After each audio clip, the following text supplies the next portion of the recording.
Hello, my name is Craig Sedgwick and this is my vlog number 3, looking at the coaching process.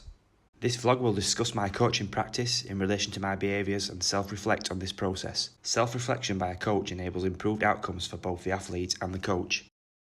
However, practitioners need to be careful that this reflective process does not cause them to become institutionalised when developing their style of coaching. The session I've chosen to critique is my first attempt at coaching a clean with an athlete new to powerlifting but has experience of lifting in the gym. He's an 18-year-old professional footballer returning to practice after an ankle injury.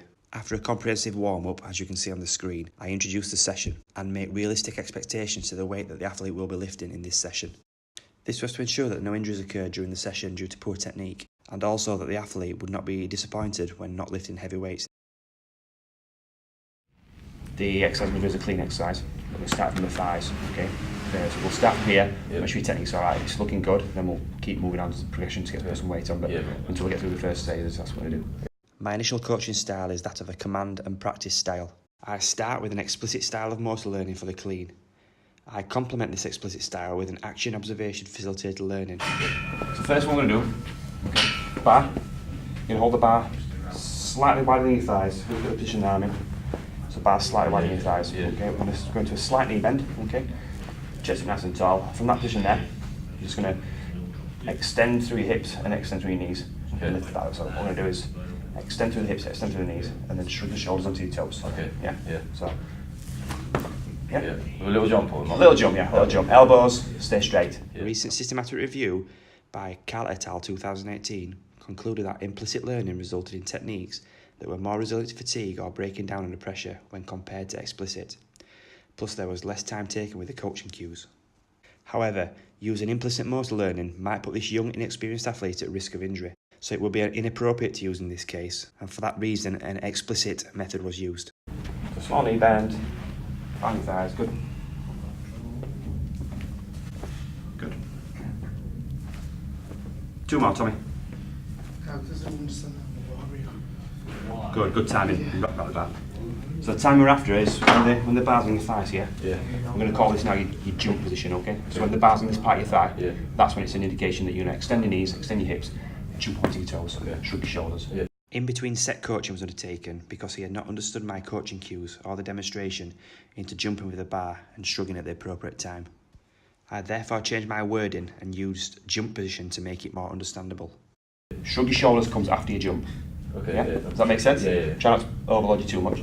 So it's 1, 2, 3, shrug. Okay. There are some contradictory reports regarding observation as a tool for learning. Ram et al. 2007 were able to demonstrate that observation was an effective tool to improve technique in the gym. Rushi and Tomporowski 2010 found that demonstration in the form of video in combination with verbal cues was superior to demonstration alone and resulted in the best outcomes for motor skill learning of the hang power clean. Likewise, Sakadjian et al. 2014 showed action observation style learning had largest mean improvements in skill acquisition of the power clean in novice participants. This was compared to standard coaching with cues alone. So remember your hand position slightly wider than your legs. Small knee bend, starting small knee bend. Thigh press, good. Good, don't shrug too early. From these coaching cues we can see there was an improved technique. Keep that bar as close to you as possible. Just one more. Good, relax there. Back again. Okay, let's try one more of those. So talk me through it. I want to hear from you. Here my behaviour as a coach changes from command to asking the athlete to feed back to me regarding the coaching cues. In this way we can see if learning is taking place and retention of information is occurring. Van Mullen et al. 2017 report this method as being a more athlete-centred style and results in the athlete having to critically think and engage in the process. So Hands where? just warrior forward. Yeah. And then Bar. little knee bend. Yeah. And then like jump before you shrug. Yeah. Yeah, good. Good. Good. So remember you're trying to pull that bar up from your legs, not your shoulders. Yeah, good. It is reported by Stephen Smith and Caderet 2012 that learning theories are controversial and each athlete has a different learning style. This is reiterated by Dunn 2009, who suggests athletes be screened for learning preference, and in reality, Multimodal modalities are used to increase learning. My stance is that we have a dominant strategy but fluctuate between visual, auditory and kinesthetic to achieve the learning need. Good, Tommy. Good. One more. Good, relax there. Back it. Good, a lot better. A lot better timing, a lot better technique. Yeah. We'll move on to the next stage. Right. Okay, so from this position now, so we've got the bar on his thighs, so we've extended through his hips and his knees, we've jumped from his ankles, we've shrugged at his shoulders. Because of lack of experience and expertise in the weight room coaching process, I unintentionally miss out a phase in the coaching of the clean. This time now, from the shrug from the shoulders, the bar's going to come up, we're going to take the bar on his deltoids, on his front part of the shoulders. Elbows are forwards into a mini squat. Yeah? So let me show you again without the bar. So it's around. Good. Good. In Chow et al.'s book, 2016, Chapter 5, they discuss the importance of a coach in assigning responsibility to the athlete in exploring movement tasks to allow themselves to learn. And the following clip shows just this. Here it demonstrates that the athlete is becoming self-aware of his performance. It shows that he understands the movement required to fulfill the task and demonstrates good coaching. Good. Feels like I did that, too much with my arms. It looks alright to me then, yeah. Good. Good, get right out of that bar, good. Jan's 2009 report a lack of confidence in conviction as a limiting factor to the athlete's learning. Here in this clip, I am asked a question and I don't know the answer to it concisely due to my lack of confidence or inexperience in coaching. So I've seen people doing, they bounce it off your quads with more weight on. You don't bounce it off your quads. So when the bar gets to your jump position, we'll come on to it further down, but when the bar gets to your jump position, you have to slightly bend your knees again, which gives the impression that the bar's bouncing off your knees, but it's not. It's just it's the jump position. I understand that the bar makes contact but should not be bounced off the thighs. However, I do not get this point across to the athlete. Instead, I skim over the point, possibly to delay to allow me time to think. So it's off the floor, it's into there, it's in a certain position. Yeah. We'll see.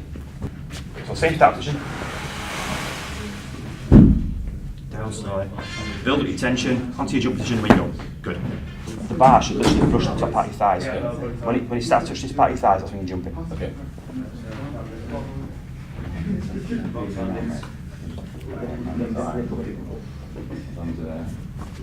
I'll hold it 5 more minutes.